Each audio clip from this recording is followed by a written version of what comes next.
So hey homies, welcome back to another video of perfect world and I hope कि तुम लोग बहुत ही ज्यादा अच्छे और मजे में होगे। वीडियो में आगे बढ़ने से पहले कहना चाहूंगी कि अगर इससे पहले का एपिसोड अभी तक चेकआउट नहीं किया है तो पहले जाओ और जाके उसे देख लो, वरना यहाँ तुम्हें कुछ समझ नहीं आने वाला। और अगर तुमने देख लिया है तो बिना किसी देर के आज के इस वीडियो को शुरू करते हैं। सो होमीज, जैसा कि हमने लास्ट एपिसोड में देखा था जहाँ पे अपनी शी-हाओ की मुलाकात तो जो टाइम वॉर्टेक्स है उसके अंदर रूथलेस एम्परर से होती है, जहाँ पे वो शी-हाओ से कहती है कि मैं तुम्हें कुछ बताने के लिए आई थी, लेकिन हम लोग सही जगह पर लेकिन गलत वक्त पे मौजूद है, इसी वजह से मैं तुम्हें यहाँ कुछ भी नहीं बता सकती। शी-हाओ जबरदस्ती उससे जानने के लिए उसके करीब जाता है, लेकिन उसका एक स्टेप यहाँ पर काफी सारे एरास को क्लोज करता है और हर एक एरा का अपना एक प्रेशर होता है जिससे उसकी बॉडी जो है वो बहुत ज्यादा कमजोर होने लगती है। इसी वजह से रूथलेस एम्परर उसे यहाँ से वापस भेजते हुए कहती है कि चिंता मत करो, जब सही वक्त आएगा तब हमारी मुलाकात दोबारा जरूर होगी। इसी के साथ यहाँ पे शी-हाओ उस स्कल्पचर को प्रैक्टिस करने के लिए फोरबिडन लैंड में पहुंच जाता है, जहाँ पर वो एक दिन के अंदर ही 9 पीक्स को काउंट कर लेता है कि तभी एल्डर यहाँ पे आके उसकी तारीफ करते हैं और उन्हीं से शी-हाओ को हिंट मिलता है कि शायद इसी फोरबिडन लैंड में एक ऐसी जगह है जहाँ पर हजारों सालों से कोई भी नहीं पहुंचा और शायद हो सकता है कि वो जो इमॉर्टल सूत्र है वो वही मौजूद हो। और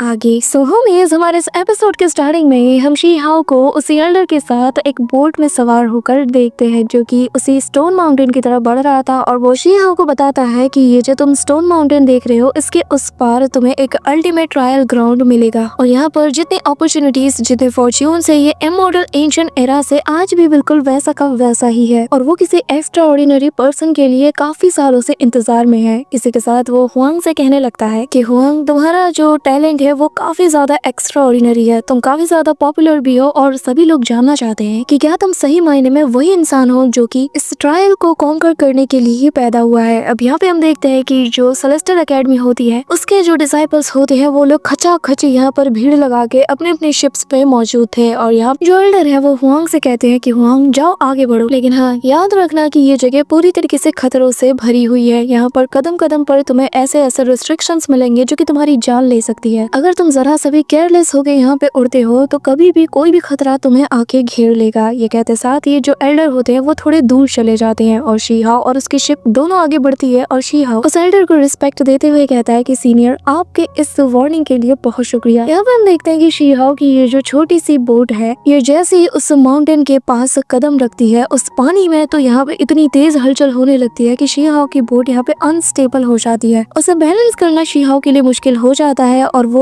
बाल पानी में गिरते गिरते बचता है कि तभी वो यहाँ पर अपने गोल्डन वाइन्स का यूज करके उसे हवा में फ्लोट कराता है और अपनी स्पेशल एनर्जी की मदद से उसे वो आगे की तरफ पुश करता है। इसी के साथ वो जैसे तैसे खुद को संभालता है कि तभी यहाँ पर बहुत ही गहरा कोहरा छा जाता है। शी-हाओ यहाँ पे अपनी डिवाइन आईज को एक्टिवेट करते हुए इसके आर पार देखना शुरू कर देता है, जहाँ पे वो देखता है कि दूर दूर तक इसे बस घना कोहरा ही नजर आता है, जो देखकर शी-हाओ भी शॉक्ड था और फिर वो एंड किंग से कहता है कि यहाँ तक कि मेरी जो हेवनली आई है ये भी इसके आगे नहीं देख पा रही। मैं हैरान हूँ कि आखिर इस कोहरे के उस पार क्या होगा। जिस पे एंड किंग कहता है कि यह तो हमें आगे जाके ही पता चलेगा। अब यहाँ पर शी-हाओ उसकी तरफ देखता है और बहुत ही स्ट्रेंज निगाहों से देखता है और इमीडिएटली कहता है कि ऐसे कब तक बैठे रहोगे, तुम इस धुंध को हटा क्यों नहीं देते। एंड किंग उससे कहता है कि क्या मैं तुम्हें यहाँ पे कोई जायंट सा फैन नजर आता हूँ कि बस तुमने बस बटन प्रेस किया, फैन ऑन हो गया और धुंध हट गई। इसी के साथ वो गुस्से के साथ फ्लाई करते हुए ऊपर की तरफ जाता है, जहाँ पे वो अपने हेवनली हॉर्न टेक्निक का यूज करता है और काफी सारे पंचेस को एक साथ लैंड करने के बाद यहाँ पे हम एक जायंट से जो हॉर्न एंट होती है उसका फिगर देख पाते हैं जो कि चट्टानों को चीर देती है, जिससे ये जो फॉग होता है ये भी पूरी तरीके से छट जाता है और ये लोग आगे के रास्ते को देख पा रहे थे। जिसके साथ ही एंड किंग भाव खाते हुए कहता है कि बस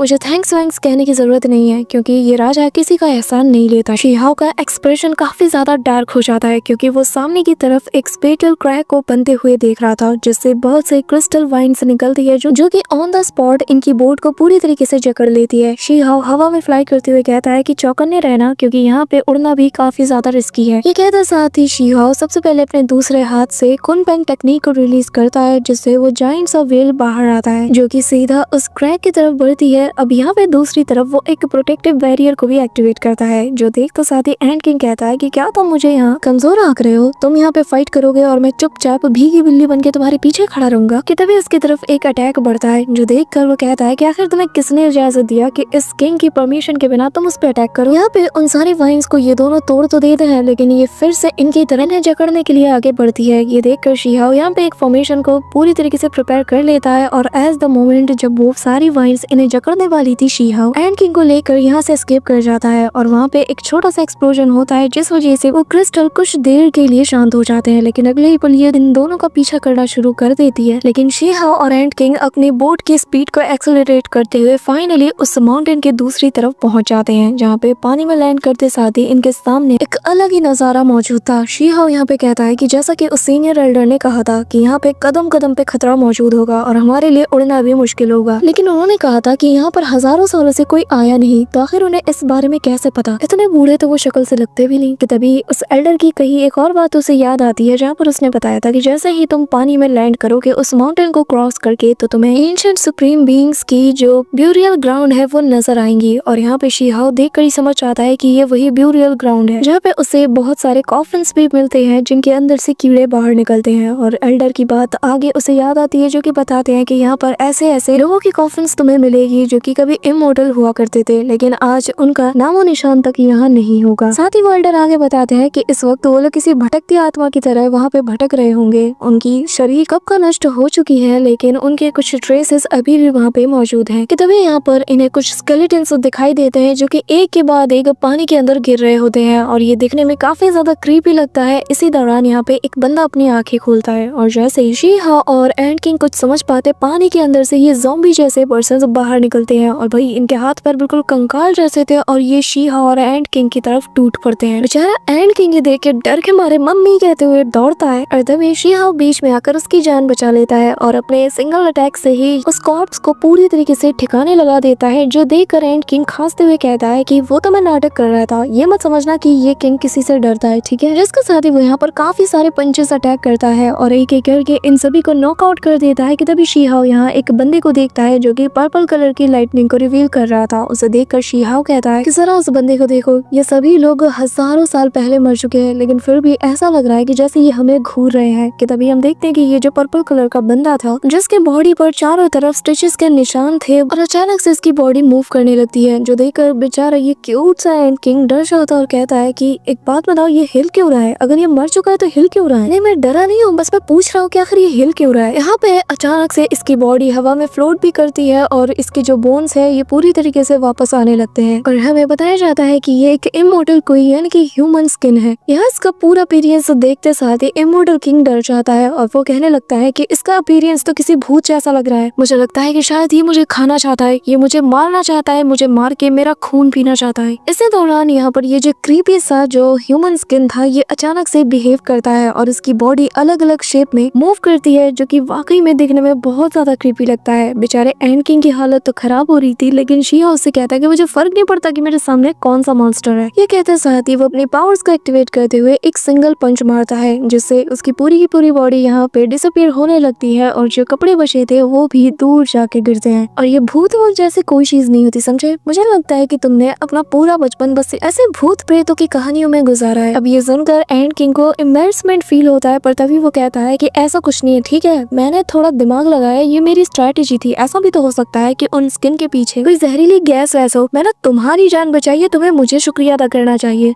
भलाई का तो जमाना ही नहीं है। ये कहते साथ ही वो एक जायंट से पंच को क्रिएट करता है और जैसे ही वो उसे आगे की तरफ थ्रो करता है तो जो बचे कुछ यहाँ पे स्केलेटन्स थे वो भी जल के राख हो जाते हैं। और शीहाओ उसके टेम्परामेंट को देखकर कहता है कि तुम राजा कम और 4 साल के बच्चे ज्यादा लगते हो। पर फिर वो अपने मन ही मन स्माइल करते हुए कहता है कि वैसे ये काफी ज्यादा अडॉरेबल है। इसी के साथ शीहाओ और ये दोनों आगे बढ़ने लगते हैं। इन्हें एक माउंटेन नजर आता है जिसके अंदर एक बहुत बड़ा सा होल बना था और चारों तरफ आग दहक रही थी, जो देखकर शीहाओ कहता है कि हमें जल्द से जल्द इसके अंदर से गुजरना होगा। अब यहाँ पे वो जो एंड किंग है वो भी अपनी ग्रिप को टाइट कर लेता है। शीहाओ भी फुल स्पीड से आगे बढ़ता है, पर तभी ऊपर से कुछ मोर पंख गिरने लगते हैं, जिन्हें देखकर शीहाओ अपने डिवाइन आइज का यूज करता है तो वो देखता है कि बहुत बड़े बड़े मीटियोर्स इन्हीं की तरफ बढ़ रहे थे। ये देखकर शीहाओ अपनी स्वॉर्ड निकालता है और अपनी one sword split the heavenly river नाम की टेक्निक का यूज करता है, जिसके साथ ही वो एक स्लैश अटैक यूज करता है, जिससे न सिर्फ वो मीटियोर्स से डिस्ट्रॉय हो जाते हैं बल्कि एंट्रेंस भी ओपन हो जाता है और शीहाओ तेजी से बढ़ता है। पर तभी एक फ्लाइंग स्वॉर्ड उसकी तरफ बढ़ती है, जिससे शीहाओ बाल बाल डॉज करता है और सीधा उस केव के अंदर एंटर हो जाता है। अब यहाँ पे हम उसी एल्डर को देखते हैं जो कि शीहाओ हाओ को ही गाइड कर रहा था और वो यहाँ से शी हाओ को देख कर कहता है कि मैं तुम्हें हमेशा गाइड करता रहूंगा क्योंकि मैं तुम्हारा गाइड होने के साथ साथ इस जगह का गार्डियन भी हूँ। और हम यहाँ देखते हैं कि पानी के अंदर बहुत सी कॉर्प्स मौजूद थी जो कि यहाँ पे फ्लोट कर रही थी। इसी के साथ हम शी हाओ को देखते हैं जो कि एंशिएंट इमॉर्टल ट्रेनिंग ग्राउंड पे पहुंच जाता है। ये जगह दिखने में काफी ज्यादा मिस्टीरियस लग रही थी। चारों तरफ ऐसा लग रहा था कि स्पेस यहाँ पे क्रैक हो चुका हो और यहाँ पे जो स्टोन्स थी, यहाँ की जो मिट्टी थी वो भी खून में पूरी तरीके से लथपथ थी। थोड़ी देर एंड किंग और शी हाओ जब इस जगह को एक्सप्लोर करते हैं तो शी हाओ बताता है कि हालांकि ये एक बैटल ग्राउंड है लेकिन ऐसा लग रहा है कि जैसे अभी अभी बस कुछ ही देर पहले ही यहाँ पे कोई बैटल हुई हो। जो सुनकर एंड किंग भी थोड़ा पैनिक करते हुए कहता है कि तुमने तो कहा था कि फॉरेन एनिमीज अभी तक यहाँ पे घुसपैठ नहीं की है, तो आखिर इस जगह की ये हालत कैसे हो सकती है। जिस पे शी हाओ वहाँ जमीन पे लैंड करते हुए कहता है कि तुम देख कर ही समझ सकते हो कि इस एरा के जो वॉरियर्स है, जो रेसेस है, काफी ज्यादा डिफरेंट है। और देख कर ही लग रहा था कि उस जमाने में यहाँ पे इनके पास कोई पेयरलेस एक्सपर्ट भी नहीं रहा होगा और अगर रहे भी होंगे तो गिनती के 2-4 ही रहे होंगे। जैसे कि आजकल हमारे एरा में इतने सारे पेयरलेस एक्सपर्ट हैं, इनके पास ऐसे नहीं रहे होंगे। यानी कि ये जगह हमारे प्रेजेंट टाइम की जगह नहीं है। जिस पे एंड किंग कहता है कि तुम्हारे कहने का मतलब ये है कि हम लोग एंशिएंट इमॉर्टल एरा में मौजूद हैं। जिस पे शी हाओ कहता है कि मैं श्योरली तो नहीं कह सकता लेकिन यहाँ पर देख कर ही समझ सकता हूँ कि ये जगह बहुत से सुप्रीम बीइंग के खून से रंगी हुई है, जिसका मतलब ये है कि ये एंशिएंट एरा ही होगा जो कि बहुत सी रियल्म्स को आपस में कनेक्ट करता होगा और ये असल में बैटल ग्राउंड है। लेकिन ये जरूरी नहीं कि मैं जो कुछ भी बोल रहा हूँ ये 100% श्योर हो। कि तभी वो जमीन से थोड़ी खून को अपने हाथों में लेते हुए कहता है कि यहाँ पर कितने सारे सुप्रीम बीइंग्स के खून जमीन पे लगे हुए हैं लेकिन किसी में भी स्पिरिचुअलिटी मुझे नजर नहीं आ रही। कि तभी यहाँ पर आसपास का ब्लड आपस में गैदर होने लगता है, जो देखकर शी हाओ और एंड किंग एक सेफ जगह पे पहुंच जाते हैं और दूर से ये नजारा देख रहे थे। यहाँ का जितना भी खून था ये आपस में गैदर होके एक जाइंट से क्रिएचर का रूप लेने लगता है, जो देखकर जो एंड किंग है वो कहने लगता है कि इस ब्लड के अंदर से तो कोई भी एसेंस नहीं आ रहा, ऐसा लग रहा है कि इसके अंदर जो एसेंस मौजूद है वो भी खत्म हो चुका है। इसी के साथ हमें बताया जाता है कि ये ब्लड असल में एक इमॉर्टल रिफाइनिंग गार्ड का है। शी हाओ आगे जाके इसे फील करता है और वो पाता है कि इस ब्लड के अंदर फील हो रहा है कि ये जो ब्लड है ये किसी इमॉर्टल का रहा होगा जो कि अपने टाइम में हेवन एंड अर्थ को बुरी तरीके से कपा के रख सकता है। तो आखिर ये चीज यहाँ पे क्या कर रही है। कि तभी यहाँ पर शी हाओ को एक प्रेशर फील होता है और वो आसमान की तरफ देखता है जहाँ पर एक वर्टेक्स टाइप का बनने लगता है जो कि इस सारा ब्लड को अपने अंदर अब्सॉर्ब करके एक जाइंट से फर्नेस के अंदर डालने लगता है। यहाँ पे ये जो फर्नेस था ये किसी आर्टिफैक्ट के रूप में नजर आ रहा था, जो देखकर एंड किंग भी कहता है कि क्या तुम देख सकते हो ये वही डिवाइन आर्टिफैक्ट है जिसके बारे में हम सुनते हुए आ रहे हैं, एक फॉरिजन सुप्रीम बीइंग का डिवाइन आर्टिफैक्ट जिसे कि द इमॉर्टल रिफाइनिंग पॉट भी कहा जाता है। इसी के साथ इस आर्टिफैक्ट के ऊपर एक पर्सन भी नजर आता है जिसके बारे में एंड किंग बताता है कि वो एक ऐसा क्रिएचर था जो कि दूसरे के ब्लड का यूज करके उसे अपने आर्टिफैक्ट के द्वारा रिफाइन करता है और फिर उसे अपने फायदे के लिए यूज करता था। हालांकि इस आर्टिफैक्ट के पास भी अपना एक कॉन्शियसनेस है, इसका मास्टर कभी भी इमॉर्टल बैटल का हिस्सा नहीं रहा लेकिन ये आर्टिफैक्ट अकेले लड़ता रहा। मुझे लगा था कि ये एक कहानी है, एक ऐसी मिथिकल कहानी जिसका कोई लेना देना ही नहीं हमारी इस दुनिया से, लेकिन आज मैं इसे सामने से देख रहा हूँ और इसका मतलब ये है कि हम लोग वाकई में उसी एरा में है जहाँ पर वो एंशिएंट इमॉर्टल बैटल हुआ था, जिसका मतलब ये है कि अब हम दोनों गए काम से। उसकी बातें सुनकर शी हाओ कहने लगता है कि शायद जब हम लोग उस माउंटेन को क्रॉस कर रहे थे तो हमने गलती से टाइम कॉरिडोर को क्रॉस किया होगा, इसी वजह से हम लोग इस पूरी तरीके से बर्बाद हो चुकी लैंड में आ चुके हैं जो कि इमॉर्टल एंशिएंट एरा के डिस्ट्रक्शन के बाद बनी है। इसी के साथ हम देखते हैं कि ये जो फर्नेस था ये अपने सक्शन फोर्स का यूज करके इन्हें अपने अंदर खींचने लगता है, जो देखकर ये दोनों यहाँ से एस्केप करने लगते हैं। कि तभी एंड किंग कहता है कि चाहे जो हो जाए हार मत मानना, एक बार अगर हम इसके अंदर खींचे चले गए तो हमारा मरना तय है। ये लोग पूरी जी जान लगाते हैं कि अचानक से वो पूरा का पूरा जो आर्टिफैक्ट है वो अचानक से यहाँ से डिसअपीयर हो जाता है और शी हाओ और एंड किंग रिलीज हो जाते हैं। और एंड किंग कहता है कि ये काफी ज्यादा क्लोज था और मैं समझ नहीं पा रहा कि आखिर हम लोग इस जगह पे कैसे आ गए, जबकि हम तो इस एरा से बिलोंग ही नहीं करते। जिस पे शी हाओ कहता है कि हो सकता है कि उस इमॉर्टल सूत्रा को ढूंढने के लिए ये हमारे ट्रायल का ही एक हिस्सा है और हमें इस बात का एहसास भी नहीं हुआ और हम कब इस एंशिएंट एरा में आ गए हैं। ये देखकर एंड किंग कहता है कि वैसे तो मैं मेरे क्लैन के उन लोगों से मिलने की हमेशा ख्वाहिश रखता था जो कि हमें बचाने के लिए खुद की जान सेक्रीफाइस कर चुके हैं, लेकिन मैं कभी उसी सेक्रीफाइस एरा में पहुंच पाऊंगा मुझे इसकी उम्मीद भी नहीं थी। कि तभी यहाँ पर इनके पीछे एक बहुत बड़ा सा शैडो बनने लगता है। ये दोनों बातों में बिजी थे कि तभी हम देखते हैं कि दो बड़ी बड़ी आंखें इन्हें ही घूरे जा रही थी। एंड किंग नोटिस नहीं करता और शी हाओ से कहता है कि हो सकता है कि इसी एरा में मेरी फैमिली, मेरे पेरेंट्स की बॉडी भी कहीं पे पड़ी हो। कि तभी यहाँ पर ये जो ब्लड फिनिक्स लाइन होता है ये मूव मुंह फाड़ के इन्हें निकलने वाला था, जो देखते साथ ही शी-हा और एंड किंग इमीडिएटली यहाँ से एस्केप कर जाते हैं। लेकिन ये जो इमॉर्टल फिनिक्स लायन था ये कहने लगता है कि मुझे यहाँ पर तुम जैसे गंदे लोगों को साफ करने के लिए भेजा है। मुझे लगा नहीं था कि यहाँ पे कोई और जिंदा होगा, इसलिए अब मैं तुम्हें खाऊंगा। शी-हा इस फिनिक्स लायन को देखकर कहता है कि ये एक फियरलेस लायन और एक फॉलन फिनिक्स दोनों का मिक्सचर है और ये काफी ज्यादा रेयर है। ये बिल्कुल वैसा ही है जैसा कि मैंने एक अपने इल्यूजन में देखा था। यहाँ पे एंड किंग कहता है कि अगर इतना रेयर एनिमल यहाँ पे हो सकता है तो हो सकता है कि मेरे सिबलिंग्स, मेरे पेरेंट्स भी यही कहीं जिंदा हों। तभी एंड किंग जो है मुड़ता है और इस ब्लड फिनिक्स लाइन से कहता है कि क्या ये वाकई में एंशिएंट इमॉर्टल एरा है? अगर हाँ तो क्या तुमने स्काई हॉर्न एंड के लोगों को देखा है? यहाँ पर ये जो लाइन था वो भी बहुत कैजुअली जवाब देता है कि हाँ देखे तो बहुत है लेकिन याद नहीं। ये सुनकर एंड किंग हैरान था और कहता है कि क्या तुमने सच में मेरे क्लैन मेंबर्स को देखा है?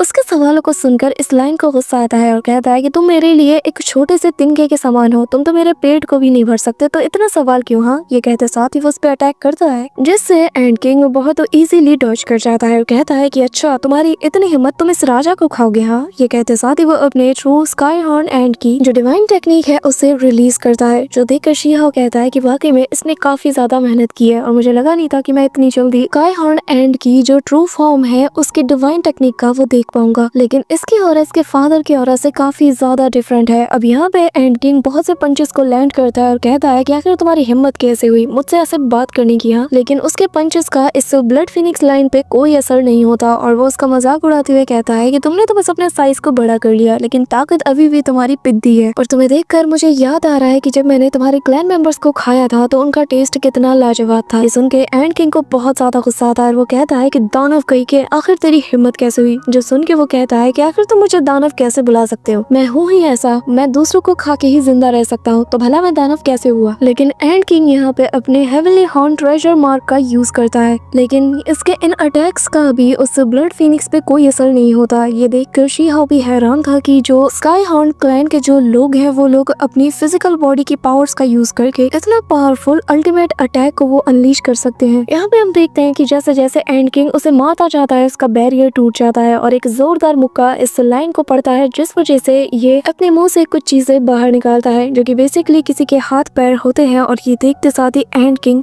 बहुत बुरी तरीके से पैनिक करता है और कहता है कि ये तो कि तभी ये जो लाइन था ये कहता है कि देखा मैंने तुमसे पहले ही कहा था लेकिन तुमने मेरा यकीन नहीं किया। एंड किंग यहाँ शॉक्ड हो जाता है, उसे अपने बचपन की वो मेमोरी याद आती है जब वो अभी भी अंडे के अंदर था। उसका बड़ा भाई कहता है कि छोटे भाई जब तुम इस दुनिया में आओगे ना मैं तुम्हें शिकार करने ले जाऊंगा। यहाँ पे वो चिल्लाते हुए कहता है कि ब्रदर प्लीज मुझे छोड़ के मत जाइए। इसी के साथ उसे अपनी सिस्टर की मेमोरी भी याद आती है जहाँ पर वो भी उससे कुछ प्यारे वर्ड्स कह के उससे कहती है कि अपना ख्याल रखना, हम लोग बहुत जल्द वापस आएंगे। यहाँ पे एंड किंग काफी बुरी तरीके से इमोशनल हो जाता है, वो खून के आंसू रोते हुए कहने लगता है कि ओह तो मेरे सिबलिंग्स तुम्हारे हाथों मारे गए। हाँ, मैं अब तक ये सोचता आ रहा था कि शायद वो लोग किसी दिन मेरे पास वापस लौटेंगे, लेकिन पता नहीं था कि तुम्हारे जैसे दानव ने उन्हें खा लिया। यहाँ पे ये जो बेशरम लाइन था ये यहाँ पे इसके सामने बहुत बड़ी बड़ी बातें करना शुरू कर देता है और फिर एंड में कहता है कि जो भी कहो तुम्हारे भाई बहनों का ब्लड काफी ज्यादा टेस्टी था, मुझे खा के मजा आ गया और सदियों तक मैंने इतना डिलीशियस चीज आज तक नहीं खाई। तुम जैसे लोग ना हमारे जैसे मॉन्स्टर्स के लिए किसी पावरफुल टॉनिक से कम नहीं। अब यहाँ पे हम देखते हैं कि जो एंड किंग है ये गुस्से में बिल्कुल आग बबूला हो रहा था। वो इमीडिएटली अपनी ट्रू बॉडी को रिवील करता है, जो देखकर शी-हा को उसकी फिक्र होती है। वो उससे कहता है कि देखो तुम्हें सोच समझ के काम लेना चाहिए, तुम इसके जाल में मत फंसो। लेकिन वो तो पूरी तरीके से पागल हो चुका था। वो अपनी बॉडी को रिवील करते हुए कहता है कि दानव कही के आज मैं तेरी बॉडी के इतने टुकड़े